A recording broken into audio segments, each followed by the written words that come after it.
Welcome to Revelation Unraveled. I'm your host, William Tapley, also known as the third eagle of the Apocalypse and the co-prophet of the end times. The topic for this program is the death of the Catholic Church. In these end times, there will be three major restraints on the Antichrist. The first is the most powerful nation in the world, the United States, and he will destroy the United States in World War III. The second restraint on the Antichrist is the Roman Catholic Church, the largest Christian denomination, with over 1 billion members. The Antichrist will also succeed in destroying the Catholic Church. The third restraint will be the two prophets which God sends down from heaven, Enoch and Elijah. The Antichrist also succeeds in clearing away this roadblock to his public appearance as the world's foremost dictator. On this program, I will concentrate on the end of the Catholic Church. The Catholic Church prophesies this end in its own prophecy, even though you won't hear the Pope or Catholic bishops talk about it. Let's take a look at the Catechism of the Catholic Church itself, and I have a copy right here. Let's see what the Catechism says in paragraphs 675 and 677. Before Christ's second coming, the Church must pass through a final trial which will shake the faith of many believers. The Church will enter the glory of the kingdom only through this final Passover, when she will follow her Lord in his death and resurrection. The Church itself is saying here that the Roman Catholic Church will die just as Jesus did.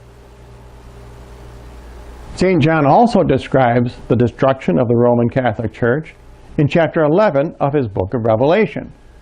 And there was given me a reed like a rod, and the angel said, Arise and measure the temple of God, and the altar, and them that worship therein. But the court which is without the temple cast out, and measure it not, for it is given to the Gentiles. And the holy city they shall trod under foot 42 months.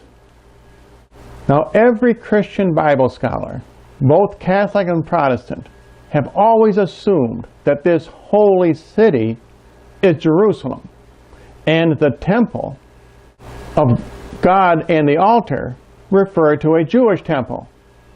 This is not true. The temple is the Roman Catholic Church, and the holy city is the city of Rome.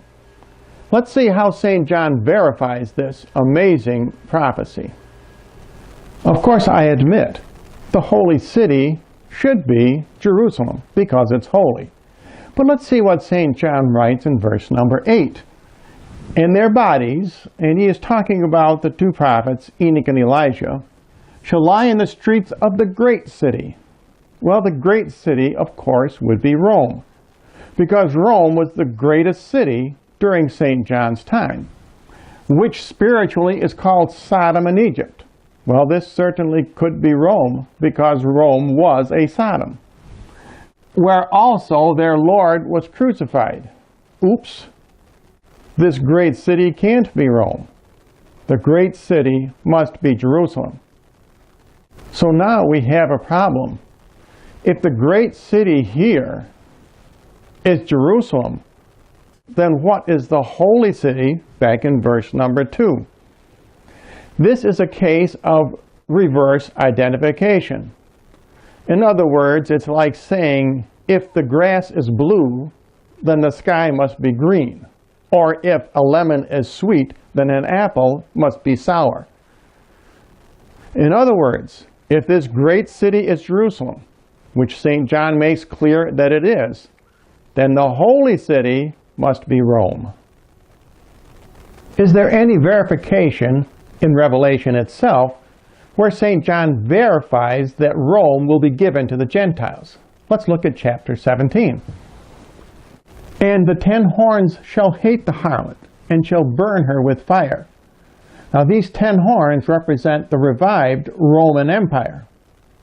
And St. John continues, "For God has given to their hearts that which pleases him, and they shall give their kingdom to the beast." The kingdom of the Roman Empire is Rome. The beast are the Gentiles that St. John was writing about. The 42 months is the first half of the Great Tribulation. That is when the Roman Catholic Church will be trodden under by the Gentiles. But what about when Jesus said, "The gates of hell will not prevail against my church"? Let's see what happens to the faithful Catholics who represent the true faith.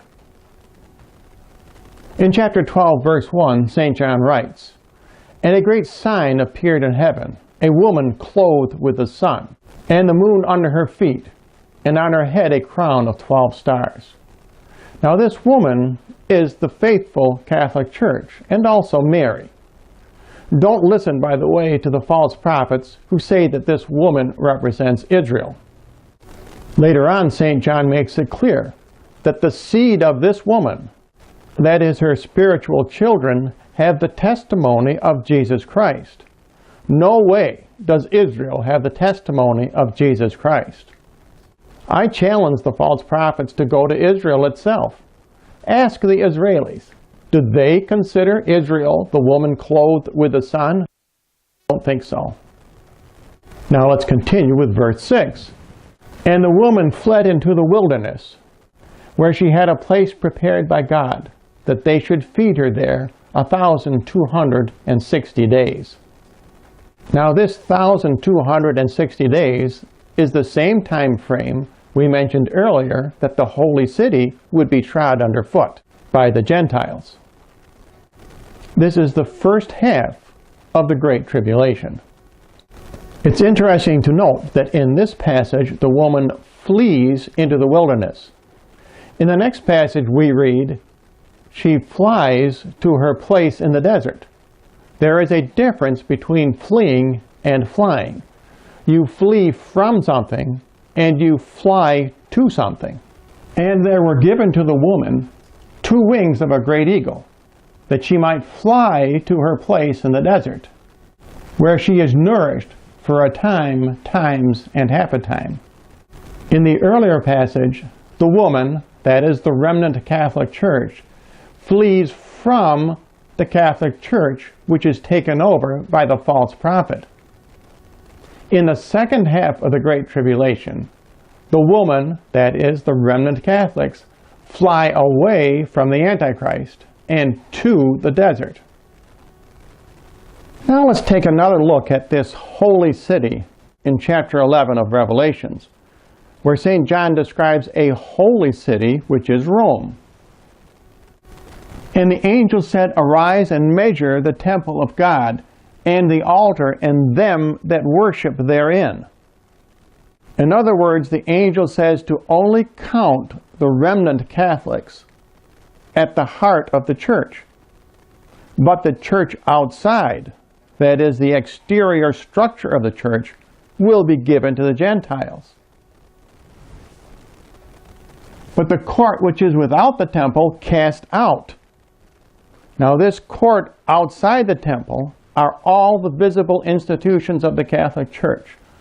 All of the hospitals, all of the colleges and universities, all the parochial schools, all the convents, seminaries, churches, cathedrals, and every other structure you can think of. All those things will be given to the one world government and the Antichrist. I don't like to be the bearer of bad tidings for you Catholics any more than I like to tell Americans that their country will be destroyed in World War III. I am both an American and a Catholic myself.